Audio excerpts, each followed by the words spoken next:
로마서 12장 11절 말씀 우리 다 같이 읽겠습니다. 부지런하여 게으르지 말고 열심을 품고 주를 섬기라. 아멘.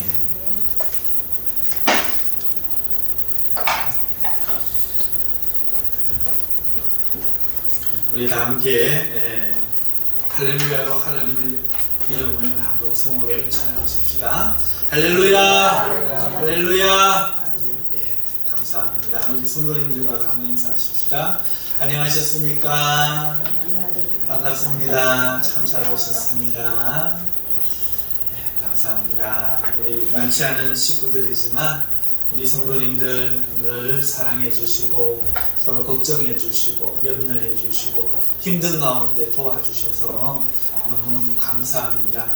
외롭고 힘든 도시생활 가운데서 여러분들 보면서 마음의 위로를 얻고 늘 용기를 얻고 살아가고 있습니다.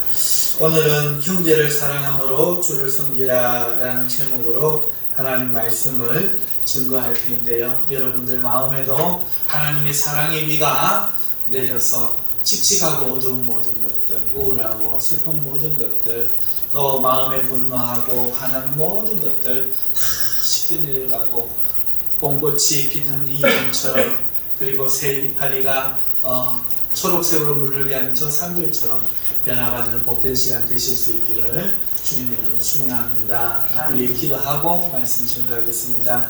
거룩하신 하나님이여, 당신의 이름을 우리에게 주신 다시 한번 감사하며 그 이름으로 우리에게 주어진 이 말씀이, 오늘 이 진리의 말씀이 우리에게 생명과 능력으로 나타나게 하여 주시옵소서. 부족한 점은 감추어 주시고 예수 그리스도의 음성만 들리는 복된 시간 되게 하여 주시옵소서. 예수님의 이름으로 기도하옵나이다. 아멘.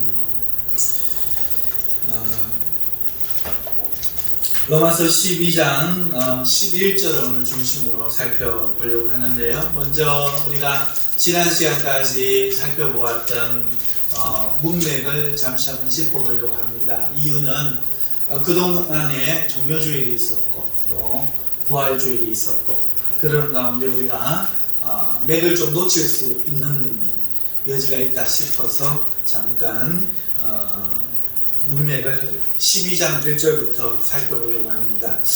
바울은 12장 1절에서 너희 몸을 하나님이 기뻐하시는 거룩한 산제물로 드리라고 권면하고 있습니다. 이것은요, 이 말씀을 듣는 유대인들은 잘 알아듣는 그런 것입니다.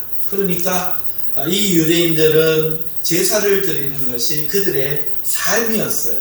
그래서 그것을 가지고 하나님께서 받으실 기뻐하시는 거룩한 산 예물로 드리라고 말하고 있는 것입니다. 하지만 바울은요, 이제는 짐승을 잡지 말고 너희 몸을 하나님께 드리라고 권면하고 있어요. 이게 차이점이죠. 그리고 이것이 하나님께 드릴 영적 예배라고 신약시대의 예배의 본질을 또한 소개하고 있습니다. 자, 그런데 이걸 가만 생각해 보면요, 이게 좀 안 맞는 소리죠. 죄를 지은 사람은 반드시 죽어야 하는 것이 하나님의 법이어서 죽을 수 없기 때문에, 내가 죽으면 끝나기 때문에 자신 대신 짐승을 죽여 죄를 씻는 것이 구약에 베푸신 하나님의 은혜, 곧 제사인데, 왜 이 바울은 신약에서 자기 몸을 하나님께 바치라 이렇게 말을 하고 있는가 하는 것입니다. 이것은 구약의 예배하고 신약의 예배의 차이에서 비롯되는 것입니다. 구약의 예배는 제사라고 할 수 있습니다. 사람이 범죄할 때마다 짐승을 죽여서 피 흘리고 그것으로 번제를 드려 죄를 매번 씻는 행위, 그것이 구약의 예배다 이렇게 말할 수 있습니다. 그러면 신약은 어떻습니까? 매번 반복되었던 그 제사의 짐승 제물이 하나님의 아들이신 예수 그리스도로 대체된 것, 이게 신약이죠. 그 효과는 엄청나서 신약의 백성들은 모든 죄가 믿음으로 단 한 번에 해결되었거든요. 구약처럼 죄를 지을 때마다 짐승을 죽여야 했던 것이 아닌 것이죠. 이제는 죄를 지을 때마다 제사하지 않고 다만 예수님의 피로서 회개만 하면 되는 것입니다. 이 차이가 얼마나 클까요? 엄청납니다. 구약의 백성들은 매번 죄를 지을 때마다 하나님의 진노가 자신에게 임하기 전에 얼른 그 죄를 해결해야 됐습니다. 예를 들어서 도둑이 도둑질을 했는데 우연찮은 도둑질인데 자수하면 잡히기 전에 자수하면 감형을 받잖아요. 마찬가지로 하나님 앞에 죄를 지었는데 회개하지 않으면 소돔과 고모라처럼 심판이 임하는 겁니다. 그러니까 구약의 백성들은 그 의식이 강했어요. 하나님의 진노가 임하기 전에 얼른 하나님 앞에 제사를 드려서 자기의 죄를 씻어야 했던 겁니다. 그래서 먼 길을 걸어서 예루살렘에 가야 했고 또 제물을 준비해야 했습니다. 그것은 보통 일이 아닙니다. 지금도 뭐 염소 한 마리, 송아지 한 마리가 작은 값은 아닌데 그때도 그것은 다른 제사법이 있다고 해도 제물이 있다고 해도 대단히 힘든 일이었죠. 그래서 그들은 죄 짓지 않는 곳에 촉각을 곤두세우고 살았습니다. 죄 안 짓는 것이 삶의 중요한 아주 기둥 같은 일이었다는 거죠. 그들의 삶의 중심은 그래서 율법이 될 수밖에 없습니다. 율법에 접촉되냐 안 되냐 이것이 항상 핵심이었습니다. 하지만 신약은 바뀌었습니다. 예수님으로 인해 완전히 바뀌어버린 것이죠. 하나님이 불쌍히 여기셔서 예수 그리스도로 단번에 모든 죄를 없이 해 주신 겁니다. 2번, 3번 제사를 지을 필요가 전혀 없는 것이죠. 신앙생활을 40년 가까이 하신 분들도 이걸 모르고 계신 분이 굉장히 많아요. 구약과 신약의 차이를 이해를 못하더라고요. 구약과 신약의 하나님의 은혜의 차이, 구약과 신약의 성도들의 삶의 차이, 구약과 신약의 역사는 성령의 차이, 이런 것들이 너무 간단한 것들을 모르시고 계시는 분들이 정말 많아요. 우리 교회 성도님들은 제가 몇 번 말씀드렸기 때문에 이 부분을 잘 이해하실 줄 저는 믿습니다. 그래서 하나님이 노아 시대 이후로 인류에게 개입하셔서 하나님이 한 가정을, 한 사람을 민족 삼으시고 하나님이 그 백성들과 함께 거하십니다. 여전히 그들은 선악과를 따먹고 심판이 예정된 사람들인데 말이죠. 그런데 하나님이 그들 가운데 임마누엘 하시기로 한 겁니다. 문제는 아무리 추운 겨울에도 따뜻한 모닥불만 피우면 살 수 있지만 그 불에 너무 가까이 가면 다 죽을 수 있는 것처럼 하나님이 계시면 반드시 죄를 심판하신다는 거예요. 그래서 구약에서는 그 죄를 해결하기 위해서 그 죄를 제사로서 해결했습니다. 그럼 신약에 있는 우리는 어떤가요? 우리의 죄를 해결하지 않고는 아나니와 삽비라처럼 어떻게 될까요? 죽을 겁니다. 하나님은 오늘 이 자리에서 죽여버리실 거예요. 그런데 어떻게 우리가 하나님 여기에 임하시기를 기도할 수 있겠습니까? 그런데 우리 신약의 백성들은 예수 그리스도를 통해서 단번에 그 죄를 도말하는 겁니다. 씻어버리는 겁니다. 그리고 회개만 합니다. 예수님을 믿는 자, 예수님을 주로 모신 자, 예수님을 믿고 따른 자는 예수님의 하나님의 백성이 되어서 다시는 그 죄로 인하여 심판하지 않으시고 하나님이 자녀 삼으시는데 목욕을 한 사람과 같아서 손발이 더러워지면 손발을 씻는 것. 이것이 구약과 신약의 백성의 하나님과의 관계에 있어서 삶의 큰 차이다 하는 것입니다. 그래서 신약의 백성들은 이제 더 이상 죄를 걱정할 필요가 없게 된 것입니다. 이제는 손발만 씻으면 되는 겁니다. 주님의 보혈을 의지하고 회개의 기도를 하면 되는 것이죠. 그러나 이것은 한 가지 중대한 위험을 안고 있습니다. 바로 제사 드리지 않을 이 자유가 죄 짓는 기회로 바뀌는 우리가 방종이라고 이름하는 것입니다. 죄에서 자유해졌기 때문에 성도들이 죄 짓는 일에 대해서 방심하게 되고 그 삶이 방종으로 나아간다는 겁니다. 자유가 방종이 되는 겁니다. 이것이 신약시대 백성의 가장 큰 약점입니다. 아나니와 삽비라처럼 매일 한 명씩 죽어나가면 교회에 오는 사람이 예배를 드리면서 발을 꼭 앉는다든지 마음에 딴 생각을 한다든지 죄를 회개하지 않고 앉아있는 일은 있을 수 없는데 지금 누구도 받아주고 하나님이 그렇게 죽이지 않으니 당신의 아들이 대신 죽었으니 받아주는 그것을 착각한다는 거죠. 이것이 우리의 가장 큰 위험이라는 것입니다. 약점이죠. 죄에 너무도 쉽게 노출되는 것입니다. 이럴 때 어떻게 해야 방종에 치우치지 않고 성도들이 구약에서처럼 성결을 유지할 수 있겠습니까? 어떻게 해야 이 그리스도의 은혜가 더욱 은혜될 수 있을까? 그것은 죄를 거부하는 구약의 경직된 삶이 아니라 이제는 선한 일을 하며 더욱 가치 있는 무언가에 자기의 시간과 노력을 들이는 것, 이것이 그 비결입니다. 구약에서는 죄 안 짓는 것만 애쓰다가 자기도 모르게 죄를 지었을 때 얼른 죄 짓는 것, 죄 씻는 제사를 향해 달려가는 삶이었다면 이제는 그 책임이 면해졌기 때문에 신약에서는 그 남은 시간을 죄와 싸우는 것이 아니라 선한 일과 싸우는 것이죠. 그리함으로써 죄 짓는 시간이 떠나가고 죄의 유혹들이 영향을 미치지 못하도록 하는 것입니다.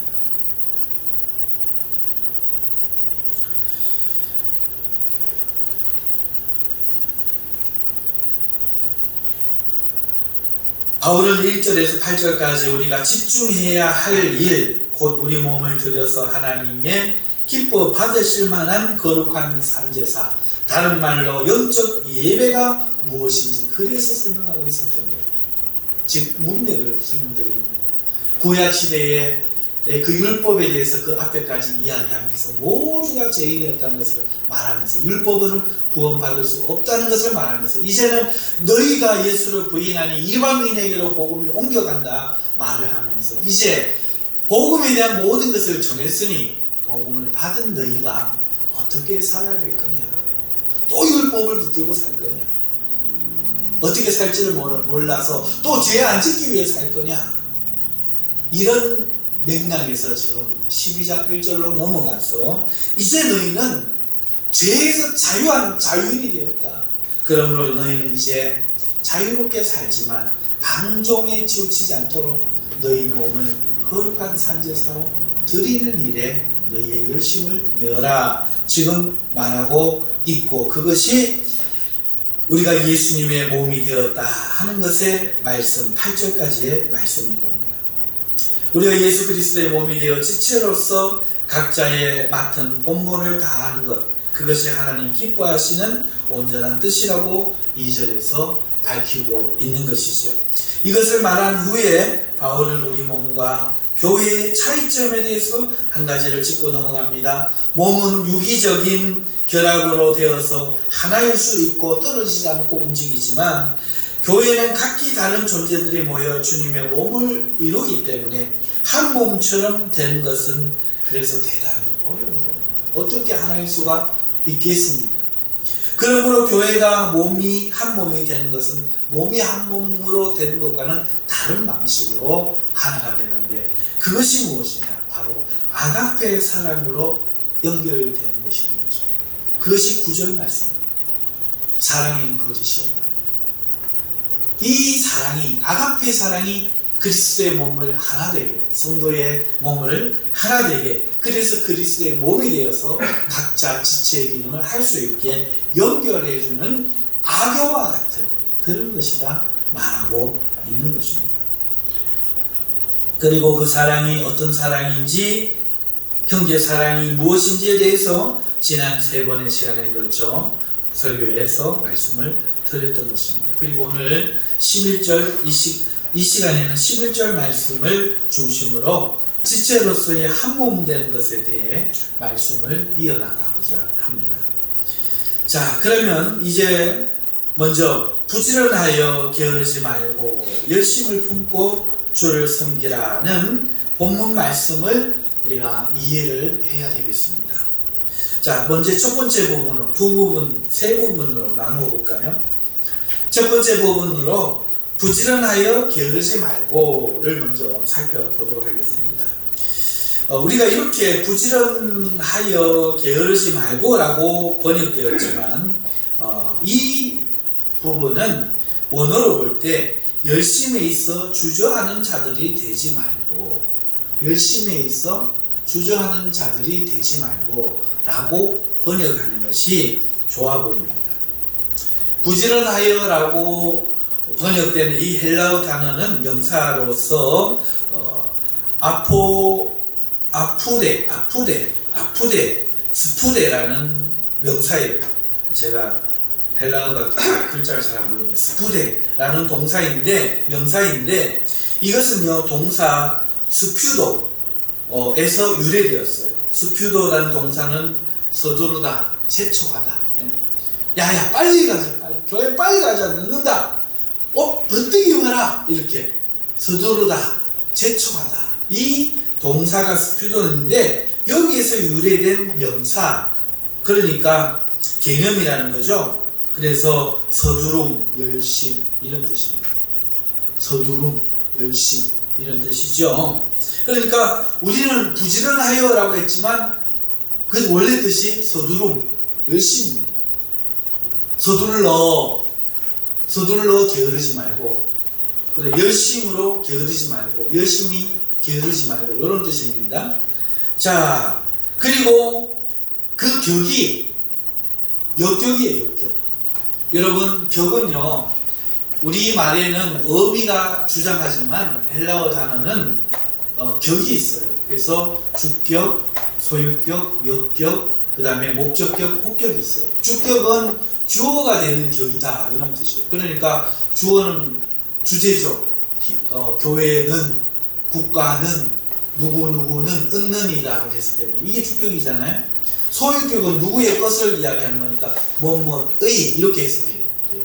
그러면 역격은 누구누구에게 속한 걸 이야기하는 거거든요. 누구누구에게. 목적격은 무엇을 이렇게. 혹격은 부르는 거니까 누구야, 교회야, 이스라엘아 이런 식으로 들어라 뭐 이렇게 되는 겁니다. 자, 이렇게 격이 5가지가 있는데 이 명사의 격이 역격이에요. 그러면 무엇에게 됐잖아요. 부지런하여라고 되어 있는 이 단어의 원래 뜻은 열심이라는 뜻이고, 그 다음에 서두름이라는 뜻인데 격이 역격이니까 열심에게, 서두름에게 뭐 이런 뜻이 되는 거예요. 자, 그 다음에 게으르지 말고 라고 번역된 이 단어도 오크네로이라는 형용사예요. 오크네로이라는 형용사인데 동사 오크네오, 꺼리다, 주저하다, 망설이다에서 유래하여 합성된 단어가 바로 이 오크네로이라는 형용사입니다. 꺼리다, 주저하다, 망설이다를 꺼리고 있는, 그 다음에 주저하는, 망설이는 이런 형용사로 동사를 바꾼 거죠. 그래서 여러 가지 이유나 어려움으로 인해 행동할 결단을 얼른 내리지 못하고 주저하고 있고 꺼리고 있고 멈추어 있는 이런 사람들을 이야기하는 거예요. 거기에다가 매라는 부정사를 붙여갖고 주저하지 말고 이렇게 말하는 것입니다. 그래서 요 말 그대로 이제 해석을 하면 어떻게 됩니까? 역격이니까 열심에 있어 주저하는 자들이 되지 말고 이런 뜻이죠. 부지런하여 게으르지 말고, 원래는 열심 내는 데 있어 주저하는 자들이 되지 말고. 그러면 무슨 열심을 내는 데 있어서 주저하는 자들이 되지 말라는 겁니까? 지금 계속 사랑 이야기하고 있었잖아요. 형제에 대해서 이야기하고 있었죠. 그러니까 형제를 사랑함에서 앞에 것을 받아서 그 사랑을 하는 열심을 내는 데 있어 주저하는 자들이 되지 말고 이런 뜻이에요. 두 번째 부분, 열심을 품고를 한번 살펴보십시다. 근데 놀랍게도 사실 원어에서는 열심을 품고라고 해석할 수 있는 부분은 전혀 없습니다. 오늘 우리 성경은 열심을 품고인데 열심을 품고가 전혀 없어요. 그대로 해석하면 어떻게 되는가 합니까? 끌어오르는 심령으로 이렇게 번역할 수 있어요. 왜 그런가 살펴보겠습니다. 원어로 끌어오르는, 열심을 품고에서 이 열심이라는 것이요, 제온테스고, 그 다음에 그 품고는 푸류마티예요. 여러분, 푸류마티는 우리가 잘 아는 단어 푸뉴마예요. 푸뉴마. 여러분 푸뉴마 아시죠? 이 푸뉴마는 성령을 말할 때 푸뉴마, 영을 말할 때 푸뉴마 이렇게 말합니다. 그 외에도 바람, 호흡 혹은 생명 이런 것을 뜻하기도 해요. 그러니까 성령 그러면 성경에는 푸뉴마, 영으로서 하면 푸뉴마 이 적는다는 겁니다. 품고인데 영이 나와버려요. 전혀 다른 말이에요.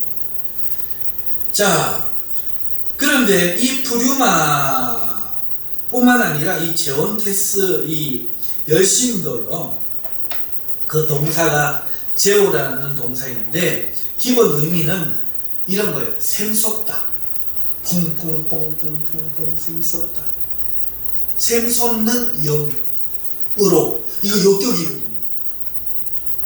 영에 있어 샘솟는, 분사니까 뭐뭐 하는, 현재 분사니까 뭐뭐 하는 이거든요. 그러니까 성령에 있어 샘솟는, 영에 있어 샘솟는 이런 뜻이에요. 또 이 의미가 뭔가 하니까 분출하다, 영에 있어서 분출하는, 그 다음에 영에 있어서 거품이 있는, 영에 있어서 끓는, 그 다음에 이런 때도 사용됩니다. 폭풍을 치는 바다. 이때도 푸류마를, 제온테스를 사용해요. 그러면은 무슨 말인가요? 폭풍으로 받아치는 바다 같은 이런 뜻이에요. 또 발효하는 포도주에 대해서도 사용해요. 발효하는 포도주가 뽀글뽀글 하여갖고 어떻게 됩니까? 막 그 새 가죽 부대 안을 막 카트릴처럼 막 팽팽해지잖아요. 그러니까 이 모든 뜻을 대충 짐작을 해보면 이런 거죠. 영으로서 어떻게 되는, 끌어오르는, 터지려고 하는, 막 폭풍을 치는 바다 같은 샘솟는, 그러니까 앞에 형제 사랑을 그대로 받으면 형제 사랑의 영으로서, 성령으로서, 형제 사랑의 심령으로서 어떻게 되는, 끌어오르는 이런 뜻입니다. 자, 그리고 이제 세 번째 부분, 주를 섬기라 라는 부분을 보겠습니다. 주를 섬기라, 여기서 이 주라는 원어는 우리가 잘 아는 명사 퀴리오. 베드로가 한 말 때문에 주여 어디로 가시나이까, 이때 퀴리오가 사용되었죠. 바로 주님이라는 뜻입니다. 하지만 여기서는 격이 역격이에요. 그러니까 무엇에게라고 해요. 주께, 그래서 주님께 이렇게 해석이 됩니다.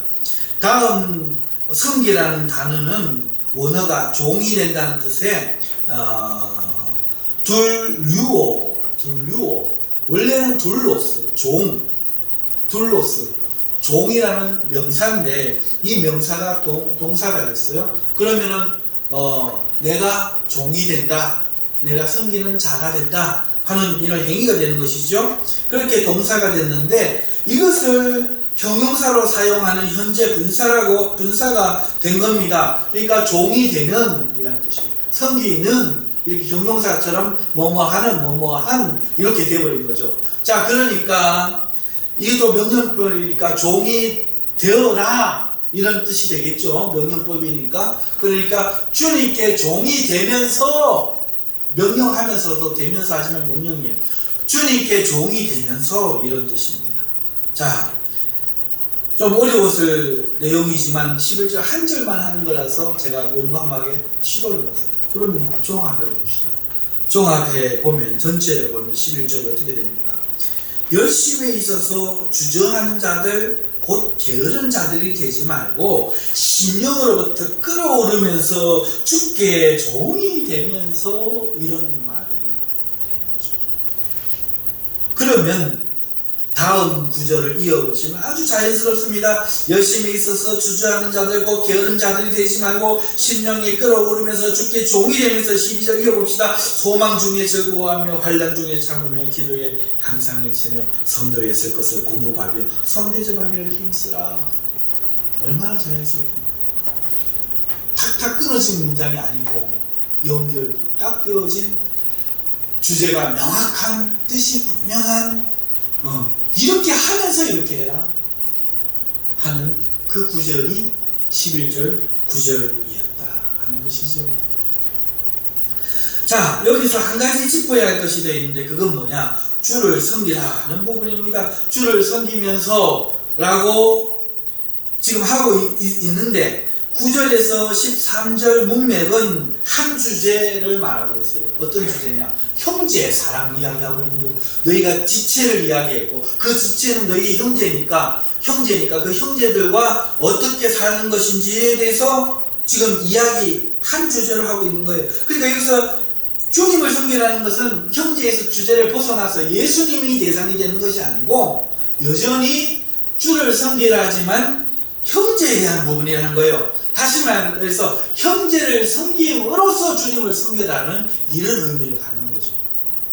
주님을 직접 섬기는 게 아니고 형제의 섬김이 주님의 섬김이 되면서가 주를 섬기면서의 뜻이 된다. 이해하셨죠? 그러니까 9절에서 13절은 단 한 번도 형제 사랑, 교회에서의 형제 사랑 이거를 벗어나서 말하지가 않고 이것 안에서 이야기한다 하는 것을 말씀을 드립니다. 그러면 11절의 뜻이 무엇인지 분명히 아셨으니까 앞의 문맥과 해석에서 합쳐서 해석해 보면 그 뜻이 더 분명할 터인데 우리 요거 부분만 정리하고 메시지로 넘어가십시다. 그러니까 하나님의 기뻐하시는 뜻이 뭐냐? 우리가 그리스도의 몸이 되어 그 지체로 살아가는 것이란 거예요. 그러기 위해서는 우리가 성도가 지체로 연결되어야 되는데 그 연결은 사랑이라는 겁니다. 따라서 이 형제 사랑에 있어서 너희는 그 열심에 형제 사랑을 열심에 주저하는 자들이 되어서는 안 되고 성령으로 뜨거우면서 뜨겁게 그 형제의 사랑으로 주를 섬기는 종이 되면서 이렇게 살아야 된다 말하는 것이죠. 아멘. 자, 오늘 이 본문에서 우리는 세 가지 메시지를 발견하게 돼요. 볼 수 있는 겁니다. 첫 번째 메시지는 형제 사랑에 열심을 내는 데 있어 주저하지 말라는 메시지입니다. 이것이 첫 번째 메시지, 이 본문에서 오늘 11절에서 오늘날과 초대 교회의 가장 큰 차이점 여러분 무엇이라고 생각합니까? 어떤 이들은 성령의 역사를 말합니다. 어떤 이들은 사도의 존재, 유무를 말합니다. 어떤 이들은 신앙의 본질, 삶의 환경을 말합니다. 물론 틀린 말 아닙니다. 하지만 가장 큰 차이점은 교회의 모습이라고 생각합니다. 초대교회는요 사랑의 공동체였습니다. 그들은 날마다 만났어요. 서로 물건을 통용했습니다. 누구도 자기의 것을 자기의 것이라 주장하지 않았습니다. 서로의 안부를 물었고 서로 왕래했고 서로 가르침을 사모했습니다. 이것은 사랑의 모습이에요. 형제가 얼마나 사랑했는가를 보여주는 것이죠. 로마는 기독교를 없애하고자 큰 핍박을 했습니다. 하지만 그럼에도 기독교인은 늘어갔고 400년이 지나자 로마가 기독교에 점령당해서 기독교 국가가 되고 맙니다. 그렇게 죽이고 핍박했는데 없어져야 되는데 박멸되어야 되는데 박멸된 게 아니라 오히려 증식해서 전체가 기독교인이 되어버린 거예요. 그 이유가 무엇인지 아십니까? 교회가 핍박을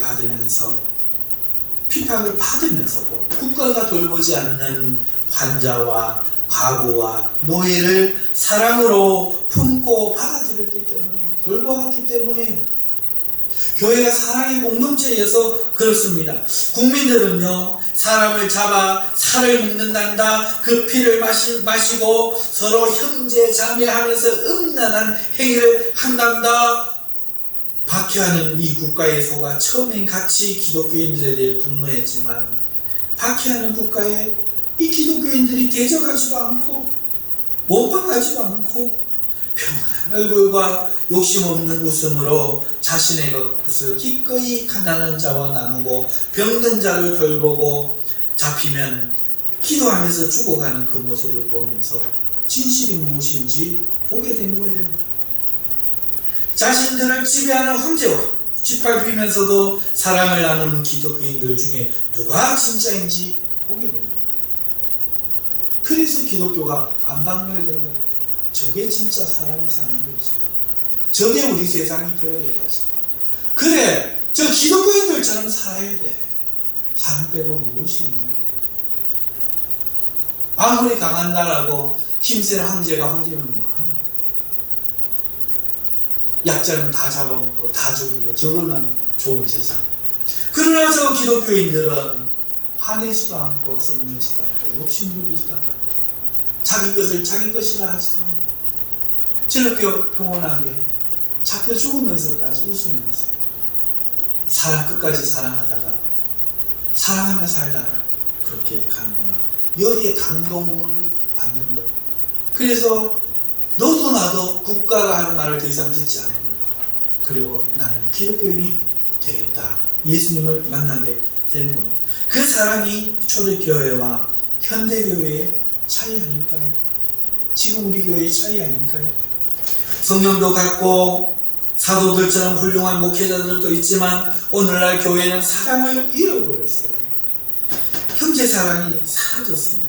주일이면 잠시 만나 스치는 교인이 있을 뿐이죠.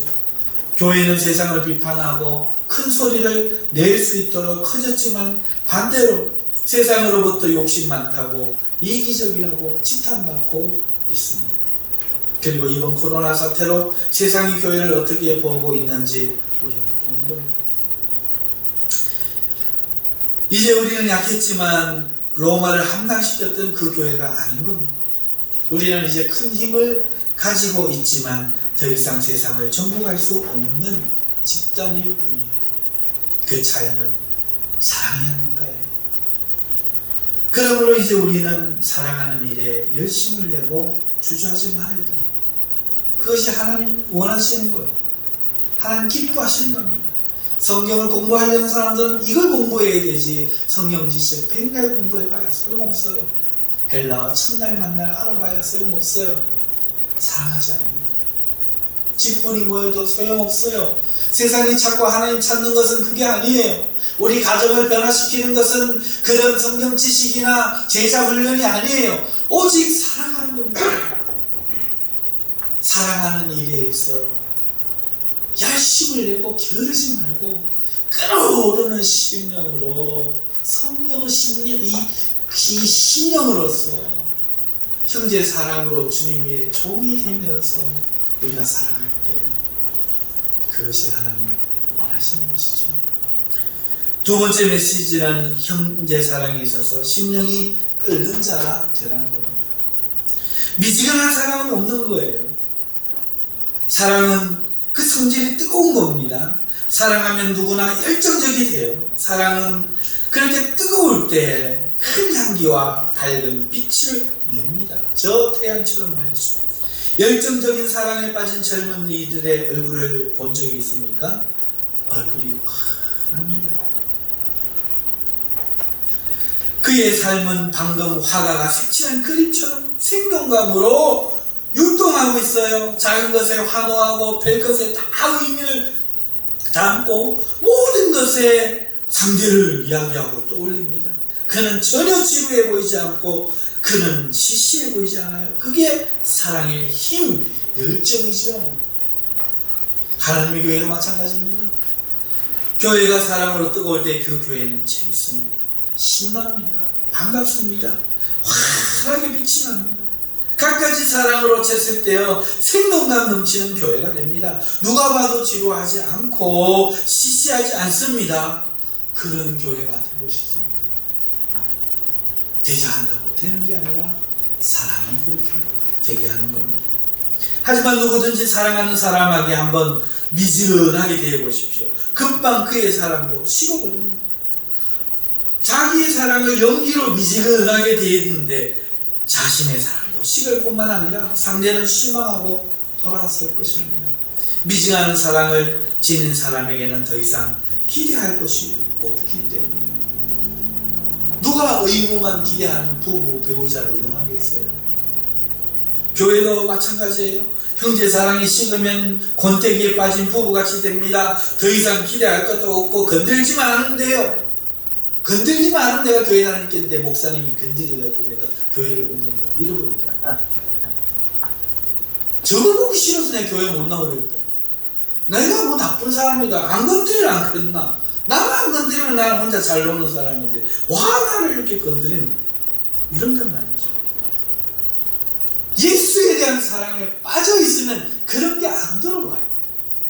예수님에 대해서 사랑이 안 빠져 있고 형제의 사랑이 안 빠져 있으니까 그 마음이 그 어떤 이러면 안 된다는 건 아는데 변화를 기대할 수 없는 거예요. 그리고 의무와 산만이 남는 거예요. 봉사만 남는 거죠. 마음은 허전합니다. 여러분 그런 교회는 아무도 다니고 싶지 않을 겁니다. 찬송은 뜨겁지 않고 만나는 얼굴들은 어두울 것입니다. 사랑이 식어서 그래요.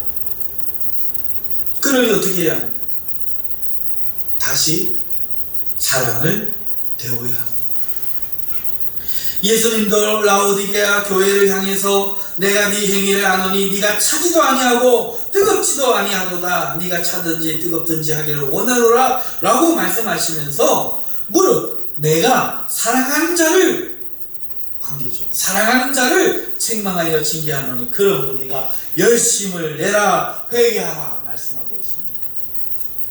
형제를 사랑하는 우리의 심령이 뜨겁게 끓지 않으면 주님도 뱉어내실 것입니다. 이것이 무서운 경고예요. 세 번째 메시지는 형제 사랑으로 주님께 종들이 되라는 것입니다. 형제를 사랑하고 싶어요. 우리 마음이 동의를 합니다. 뜨겁게 사랑이 끓어 심령으로 사랑하고 싶은데 문제는 잘 안 된다는 것. 오늘 이 설교를 듣고 내가 사랑하고 싶다 하지만 문제는 안 되는 것이 현실이라는 겁니다. 왜 그렇습니까? 사랑이 식었기 때문에. 식은 사랑으로는 끊을 수가 없어요.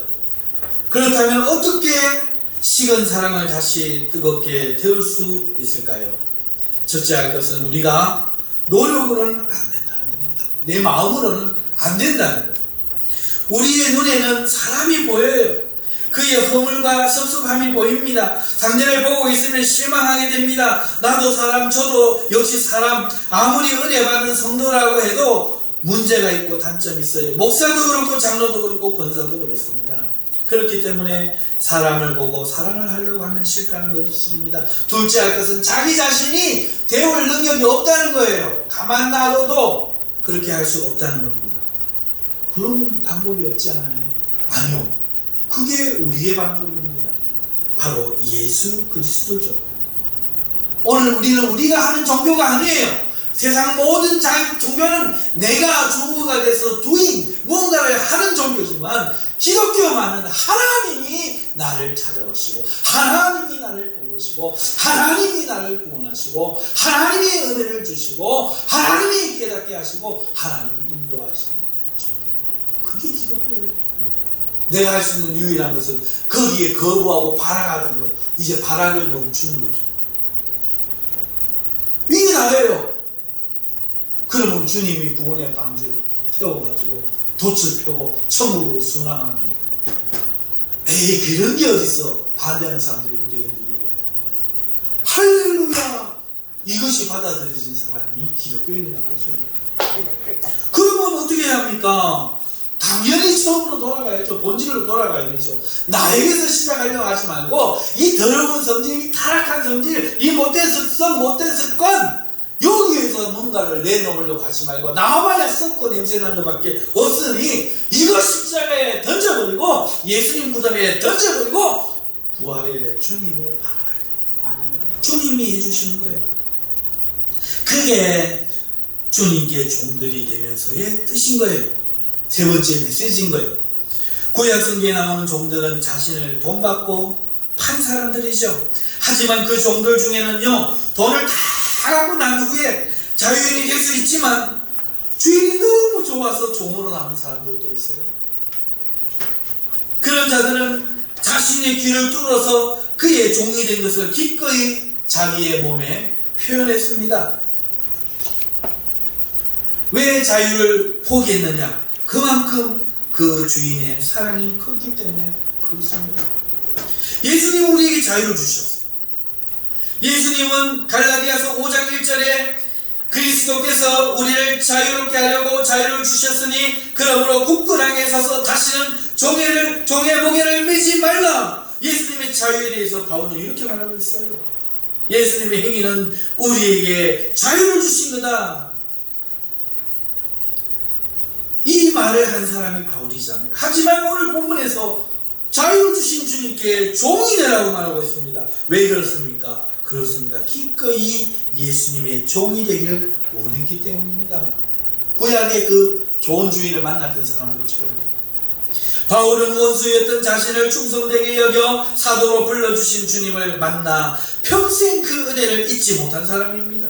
그도 사람인지라 때로 자신의 결혼한 부인하고 다니고 싶었을 테고 때로 따뜻한 방에서 자고 아침에 일어나고 싶지 않았겠습니까? 하지만 그는 독신으로 지내며 기도와 금식의 삶을 살았어. 그는 굶주렸고 매 맞았고 병들었고 고독했습니다. 오직 십자가만 알기 원했기 때문입니다. 그것은 십자가가 예수님의 사랑이었음을 알게 됐기 때문입니다. 그래서 그는 모든 것을 버렸어요. 그 십자가만 알기 위해서입니다. 그는 위협받고 유혹받고 때론 지쳐 주님을 향한 사랑이 식어져 갈 때면 십자가 앞에 십자가의 그 주님을 바라보면서 그의 사랑을 뜨겁게 태웠던 것입니다. 그렇게 그는 십자가 앞에서 날마다 죽었고 날마다 부활했습니다. 사랑하는 성도 여러분, 참된 형제 사랑은 우리에게서 나지 않아요. 우리의 사랑은 병든 사랑이고 변질된 사랑입니다. 만화의 선물같이 우리 심령에 주님의 십자가가 담겨져야 비로소 우리의 사랑이 변할 수 있는 것입니다. 주님의 사랑을 십자가에서 발견하고 바라볼 때 기꺼이 그의 종이 되고픈 사랑이 우리 마음에 생겨나는 겁니다. 그리고 주님을 사랑하는 종이 되었을 때, 섬기는 자가 되었을 때 우리도 끊는 심령으로 형제를 사랑할 힘을 얻는 거예요. 주님을 떠나서 우리가 뭘 할 수가 없는 거죠. 그러니까 이 11절 본문의 말씀 이걸 다 담고 있는 거예요. 하나님이 기뻐하시는 거룩한 산제사, 하나님이 원하시는 온전하신 뜻, 그것은 우리가 주님의 몸이 되는 것인데 그것은 우리가 주님의 몸인 교회와 연결되어서 형제 사랑으로 주님을 섬기는 것인데 우리가 이 열심에 있어 절대로 게을러서는 안 돼요. 그리고 심령으로부터 끌어오르면서 형제 사랑으로 섬기는 주님의 종이 되면서, 그런데 이 주님의 이 사랑이 우리에게 깨달아져야, 풀어져야, 이 십자가를 바라봐야, 그 십자가 앞에서 주님을 외면하고 세상의 것이 좋고 세상의 기쁨이 좋고 나의 이름을 높이기 좋고 나를 즐겁게 하려고 하는 이 자아사랑이 죽어야, 날마다 죽어야 주님의 참된 사랑으로 우리가 부활해 우리도 사랑할 힘을 얻는다. 말씀을 맺겠습니다. 많은 이들이 기쁨을 잃고 살아가며 분노하며 살아갑니다. 많은 사람들이 그 어떤 기대도 없이 하루하루를 살아갑니다. 그것은 그들이 삶의 이유를 잃었기 때문입니다. 그들의 심장을 뛰게 할 수 있는 것은 사랑을 발견하는 것입니다. 오늘 죽어버린 교회를 살리고 식어버린 성도의 신앙을 다시 새롭게 할 수 있는 것, 그것은 오직 주님의 사랑입니다. 그 주님의 사랑으로 우리 식어버린 사랑을 뜨겁게 하십시다. 그리고 뜨겁게 끓어오르며 사랑하는 일에 게으르지 말고 부지런합시다. 우리의 신앙과 삶을 생동감 있게 색칠해 봅시다. 만나면 반갑고 생각하면 감사한 교회를 만들어 갑시다. 그리고 그 사랑을 위해 자신이 먼저 주저없이 앞장섭시다. 누구든지 우리 교회에서 삶의 이유를 찾게 만들어 봅시다. 우리의 사랑 안에 담긴 주님의 십자가가 모두의 눈에 보이게 합시다. 그렇게 우리 모두 초대교회 교인들이 되어봅시다. 주님의 이름으로 사랑하며 축복합니다. 기도하십시다. 하나님